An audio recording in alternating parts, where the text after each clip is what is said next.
A lot of you don't understand that the Europeans had some contact with the Asians. They've had it for a long time. That's why it's called Eurasia, all the way on through Russia and what have you.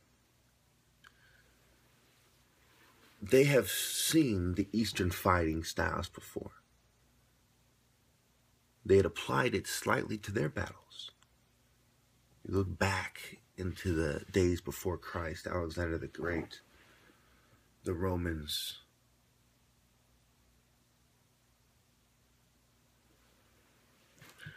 By these times, these conquerors had met many peoples and seen many things. They had their own forms of fist fighting and wrestling. They had their own forms of martial arts as the years went by. They were refined.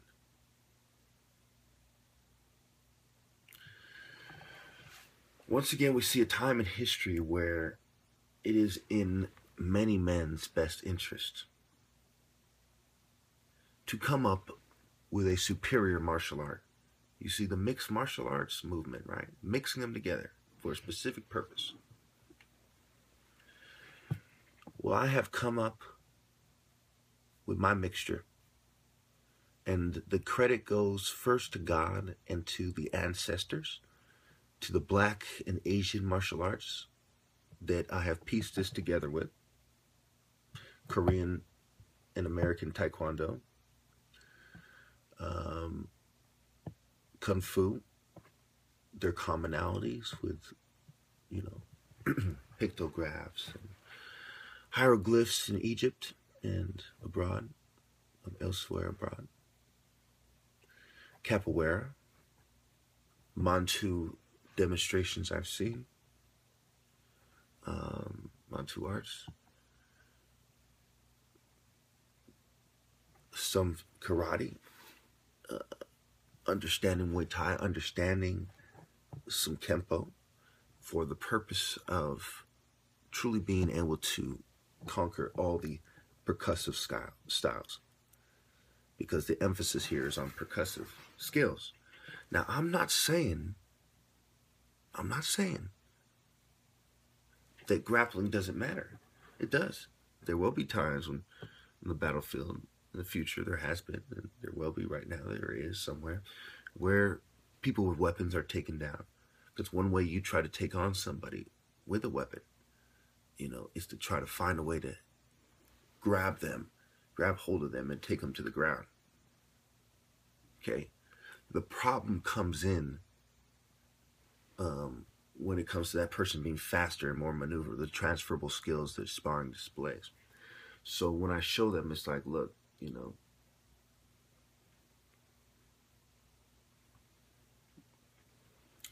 when somebody has a weapon in their hand, they're also aware that you're trying to take them down.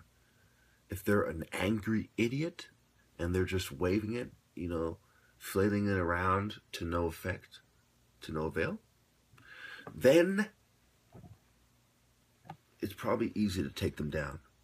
But when they are precise, quick, deadly,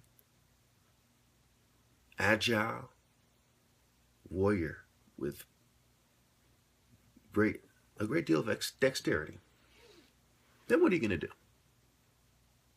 And that's what sparring shows. It's like, can I get to the point I need to be, which is relevant to the battlefield, before this person can stop me or strike me where he needs to be, which is also another idea behind fighting. It's not just who strikes who first and throws them off, if applied correctly, or strikes them once and lays them out, if applied correctly.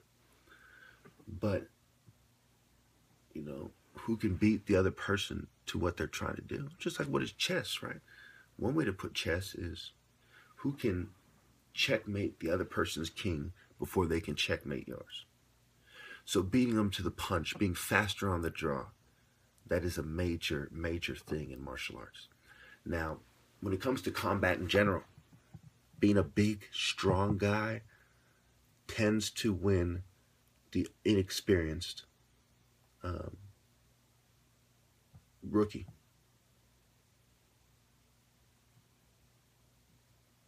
new guy.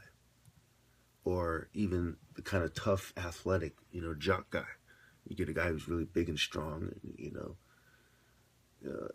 for example, the lineman probably could beat up the wide receiver in most cases if they're neither of them are trained in fighting arts and they're in a street fight, no rules, and they really want to hurt each other. Yeah. But in the martial arts, someone like me could take them both at the same time,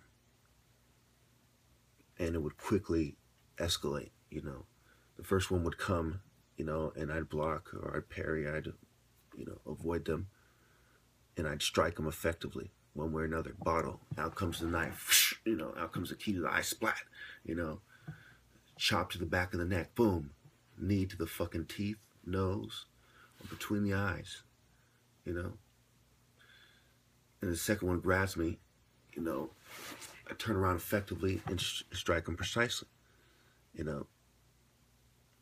Or I use the first guy's body to block, I maneuver in a way that keeps him between me and the second guy, and then I take him down, or I keep one on each side, And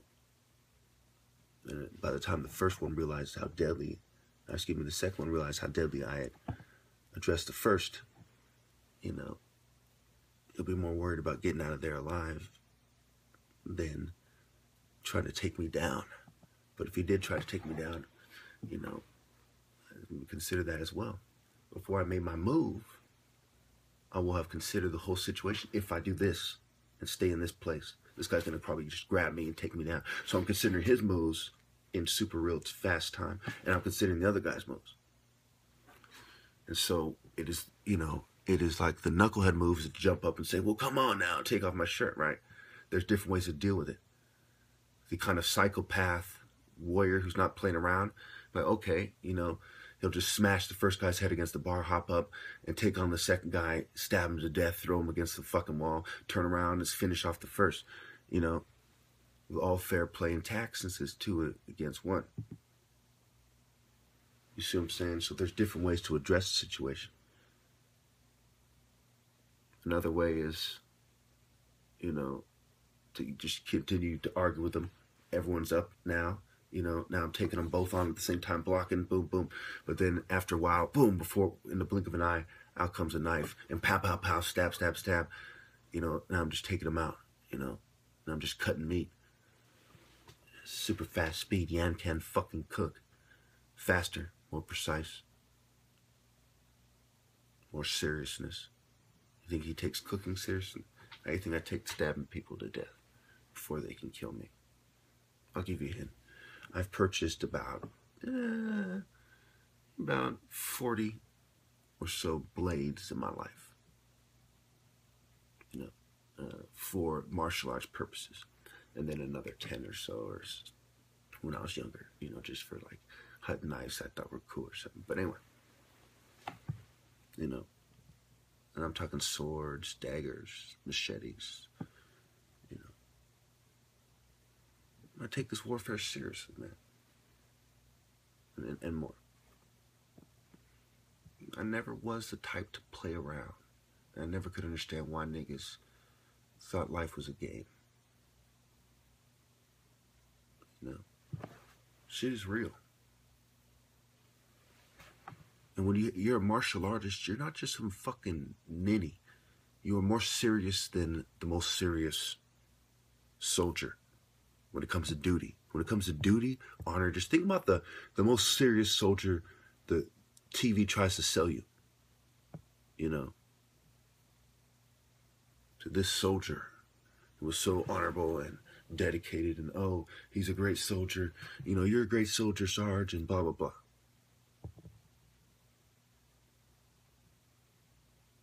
Or you're a great soldier, Wilkins, you get my point. Now, a martial artist is supposed to be much more honorable, much more respected, much more deadly. All these things, right? When the movies try to portray martial arts, they have great difficulty.